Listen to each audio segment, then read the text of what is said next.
स्पर्धा परीक्षा देणाऱ्या सर्व विद्यार्थ्यांचं या चॅनलवर मनापासून स्वागत. मित्रांनो, या चॅनलवर सर्व स्पर्धा परीक्षेचे व्हिडिओ तुम्हाला पाहायला मिळणार आहेत.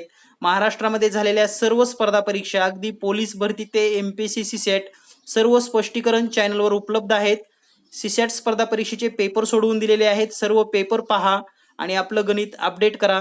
चला तर पाहूया मग महत्त्वाचे प्रश्न लगेच. मॅथ परिवारामध्ये सर्व मित्रांचं मनापासून स्वागत. मित्रांनो, आपण कोणत्याही स्पर्धा परीक्षेची तयारी करत असाल, एमपीएससी सीसेट असेल, पीएसआय एसटीआय, पोलीस भरती, टीईटी, सीईटी, तलाठी, ग्रामसेवक किंवा तुम्हाला कोणतीही नोकर भरती द्यायची असेल तर या चॅनलवर जीनियस मॅथ आपण जे चॅनल पाहत आहात या चॅनलवर सर्व व्हिडिओ उपलब्ध आहेत. 500 पेक्षा जास्त व्हिडिओ असून गणितातील सर्व घटक तुम्हाला पाहायला मिळणार आहेत. तुम्हाला जर सर्व व्हिडिओच्या लिंक पाहिजे असतील तर टेलिग्रामवर आपलं चॅनल आहे जीनियस मॅथ जॉईन करा. आजच जीनियस मॅथ जॉईन करा. टेलिग्रामवर हे चॅनल आहेत आणि या चॅनलवर सर्व व्हिडिओ, अगदी पोलीस भरती, तलाठी, शिपाई, ग्रामसेवक, पीएसआय एसटीआय सर्व स्पर्धा परीक्षेचे सर्व व्हिडिओच्या लिंक तुम्हाला या जीनियस मॅथ टेलिग्राम चॅनलवर मिळून जातील. चला तर पाहूया महत्त्वाचे प्रश्न जे की स्पर्धा परीक्षा आणि एमपीएससीसाठी अतिशय महत्त्वाचे आहेत. तर या ठिकाणी पहिला प्रश्न आहे, एक जहाज प्रवाहाच्या दिशेने 36 मैल प्रवास करते तेव्हा प्रवाहाच्या विरुद्ध दिशेने तेच अंतर पूर्ण करण्यासाठी लागणाऱ्या वेळेच्या 90 मिनिटे कमी वेळ घेते.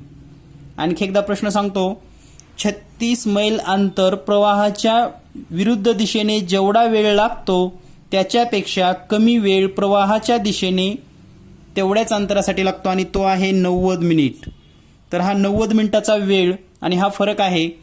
जहाजाचा वेग 10 किलोमीटर असेल तर प्रवाहाचा वेग किती? तर हा प्रश्न सोडवायचा कसा? आता याची जर समजा तुम्हाला ट्रिक्स माहिती असेल तर अगोदर हे पूर्ण स्पष्टीकरण तुम्हाला समजून घ्यावं लागेल आणि मग तुम्हाला याची ट्रिक्स किंवा हा प्रश्न 10 सेकंदामध्ये कसा सोडवायचा हे मी सांगणार आहे. तर सुरुवातीला आपण याची पद्धत पाहूया. समजा या ठिकाणी जहाजाचा वेग दिलेला आहे 10 किलोमीटर प्रति तास. आता आपण या ठिकाणी प्रवाहाचा वेग जर आपण x किलोमीटर लिहिला तर या ठिकाणी प्रवाहाचा वेग आलेला आहे x किलोमीटर. आता प्रवाहाच्या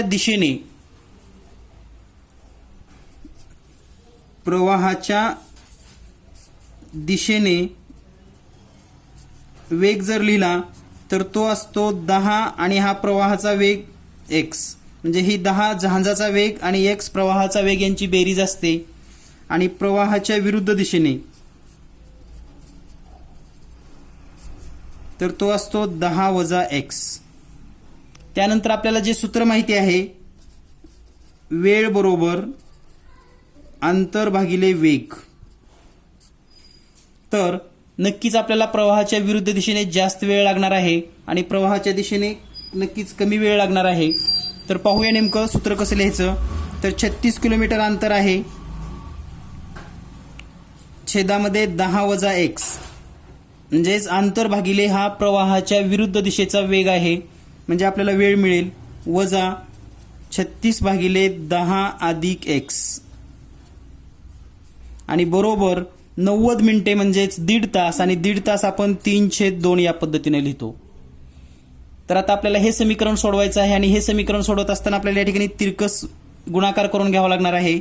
हा गुणाकार येईल आपल्याला 10 अधिक x आणि 36 चा जर गुणाकार केला तर 360 अधिक 36x हा येईल. हे वजा चिन्ह जशाला तसं आणि या ठिकाणी वजा चिन्ह वजा 36 न जर याला गुणलं तर वजा 360 अधिक 36x आणि छेदामध्ये ह्या दोन्हीचा गुणाकार येईल.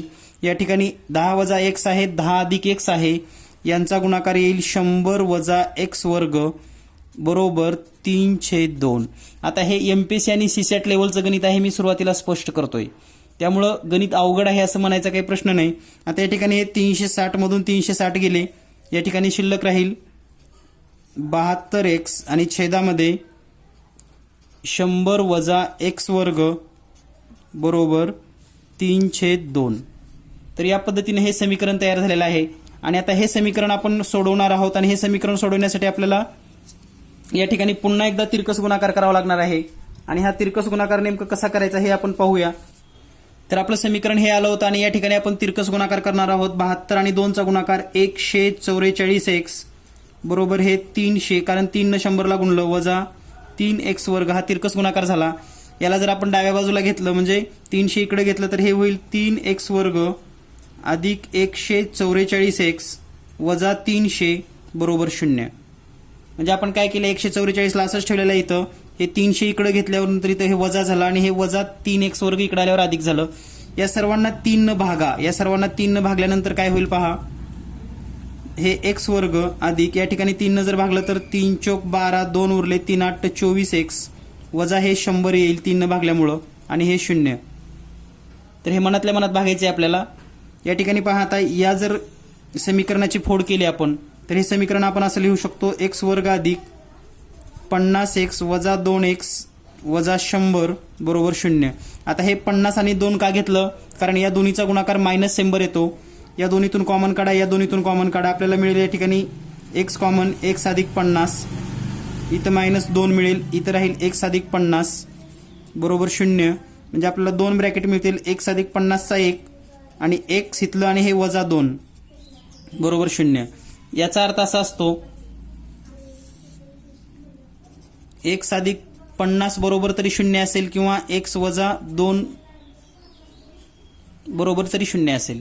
म्हणजेच या पहिल्या समीकरणावरून आपण असं लिहू शकतो, x बरोबर वजा 50 किंवा x बरोबर 2. आता पहा वेग हा वजा नसतो, म्हणजेच x बरोबर 2 हे उत्तर बरोबर आहे. तर या पद्धतीने हे समीकरण सोडवून तुम्हाला सोडवायचं आहे. आता एवढं सगळं करायचं नसेल तर 10 सेकंदामध्ये हा प्रश्न कसा सोडवायचा ते पाहूया. तर या ठिकाणी पहा उत्तर आपल्याला आलेलं आहे 2 किलो म्हणजे 2 मैल पर आवर, म्हणजे 2 मैल पर आवर हे उत्तर आहे. पर्याय क्रमांक 1 उत्तर बरोबर आहे. तर आता हेच 10 सेकंदामध्ये कसं सोडवायचं, तर हे सगळं तुम्हाला तोंडी आलं पाहिजे आणि तुमचं इतकं जे समीकरण लिहिलेलं आहे आपण या ठिकाणी, हे समीकरण एवढ्यावर फक्त एवढं एकच ओळ तुम्हाला लिहायची आहे. 36/10 वजा x वजा 36/10 अधिक x आणि 3/2. तर या ठिकाणी x ची किंमत 2 घेऊन पहा एवढं उत्तर येतं का, नसेल तर 3 घेऊन पहा एवढं उत्तर येतं का, 5 घेऊन पहा एवढं उत्तर येतं का. यावरून तुम्हाला अगदी 10 ते 15 ते 20 सेकंद मॅक्झिमम तुम्ही हा प्रश्न सोडवू शकतात. तर या पद्धतीनं या प्रश्नाची आपणास तयारी करायची आहे. यानंतर पाहूया पुढचा प्रश्न. पुढचा प्रश्न आहे 7 रुपये म्हणजे किंवा 7 रुपये 20 पैसे किंवा रुपये प्रति किलोचा तांदूळ 5.70 रुपये प्रति किलो किमतीच्या तांदळासोबत किती प्रमाणात मिसळला असता तयार होणाऱ्या तांदळाच्या मिश्रणाची किंमत 6 रुपये 30 पैसे म्हणजे 6.30 रुपये प्रति किलो इतकी होईल. म्हणजे आपल्याकडे 2 प्रकारचे तांदूळ आहेत. एका तांदळाची किंमत आहे 7 रुपये 20 पैसे आणि दुसऱ्या तांदळाची किंमत आहे 5 रुपये 70 पैसे. तर हे 2 तांदूळ किती प्रमाणामध्ये मिसळावेत, म्हणजे त्या दोन्हीची किंमत होईल 6 रुपये 30 पैसे असं विचारायला आहे. तर हे कसं करायचं ते आपण पाहूया. समजा 7 रुपये 20चा तांदूळ आपण x घेतला आणि 7.70चा तांदूळ y घेतला असं समजूया आपण. आणि एकूण तांदूळ किती होईल, मग दोन्ही तांदूळ जर एकत्र केला तर तो होईल x अधिक y किलो. तर याचं समीकरण आपल्याला अशा पद्धतीने मांडता येईल. याची किंमत असणार आहे 7.20 गुणिले x रुपये अधिक याची किंमत असणार आहे 5.70 गुणिले y रुपये बरोबर एकूण तांदळाची किंमत असणार आहे 6.30 गुणिले x अधिक y. हे जर समीकरण लिहिलं तर आपल्याला असं येईल 7.20x अधिक 5.70y बरोबर 6.30x अधिक 6.30y. तर या ठिकाणी आपल्याला काय करायचे आता, x एका बाजूला घ्यायचे आणि y एका बाजूला घ्यायचे. तर या ठिकाणी 7.20x आहे, इकडे आहे 6.30x. तर 7.20x वजा 6.30x बरोबर या ठिकाणी आहे 6.30y वजा करायचं आहे 5.70y. तर या ठिकाणी यांची जर वजाबाकी केली 7.20x आणि 6.30x तर ही वजाबाकी येईल आपल्याला 0.9x बरोबर यांची दोघांची वजाबाकी केली तर ही वजाबाकी येईल 0.6y. आता आपल्याला एक्स आणि वायचं प्रमाण काढायचं आहे, म्हणजे हे एक्स इथंच ठेवा, इकडलं वाय इकडं घ्या, इथं गुणाकारामध्ये इकडं आल्यानंतर भागाकारामध्ये येईल. त्याच पद्धतीने हे 0.6 इथंच ठेवा आणि हे 0.9 इथं घ्या. तर या ठिकाणी पहा, हे जर 2 पॉईंट नाही असं समजलं आपल्याला, वरचा पण पॉईंट नाही खालचा पण पॉईंट नाही, तर हे होईल 6/9. याला 3 न भाग जाईल, 3 दोन्ही 6, 3 त्रिक 9 आणि उत्तर येईल 2/3, म्हणजेच 2/3. या प्रमाणामध्ये तांदूळ आपल्याला घ्यावा लागणार आहे. एक्सची किंमत आलेली आहे 2, वायची किंमत आलेली आहे 3, म्हणजे पर्याय क्रमांक 2 हे उत्तर आपलं बरोबर आहे. तर या पद्धतीनं तुम्हाला हा प्रश्न सोडवून घ्यावा लागेल. अतिशय सोपी पद्धत आहे, फक्त एक समीकरण तुम्ही मांडलात, एवढं कॅल्क्युलेशन करायला तुम्हाला 30 ते 35 सेकंद वेळ मिळेल आणि एवढ्या वेळामध्ये तुम्हाला हे करून घ्यावं लागेल. मित्रांनो, लाईक करा, शेअर करा आणि सबस्क्राईब करायला विसरू नका, कारण या चॅनलवर तुम्हाला पाहायला मिळणार आहेत 500 पेक्षा जास्त व्हिडिओ. गणितातील कोणताही घटक तुम्हाला समजला नसेल किंवा कोणताही घटक तुम्हाला समजून घ्यायचा असेल तर चॅनलवर व्हिडिओ उपलब्ध आहेत. तुम्हाला जो पाहिजे तो व्हिडिओ पहा आणि गणित आपलं अपडेट करा. धन्यवाद. Thank you very much.